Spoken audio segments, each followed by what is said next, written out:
Ganyan po yung mga ibon dito. Mga tamad. Mga di takot sa tao. Ayan. Marami din ibon dito sa puno. Pero hindi sila takot sa tao. Ayan. Lakad-lakad lang.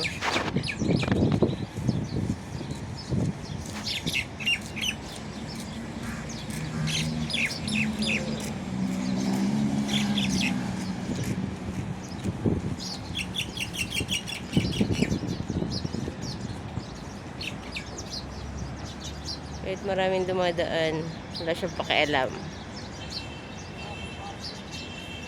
Ayan siya. So, highway yun doon. Ayan. At dyan siya. Parking lot to eh. Ayan. Marami din mga ibon. Ayan, yung maliliit.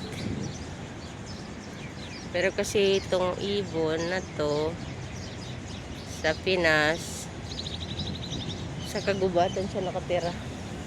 Dito hindi. Chick! Birdie! Oy! Oy! Ano problema mo? May problema ka? Saan ka pupunta? Oy! Ganyan katatamad ang mga ibon dito. Lalakad sila.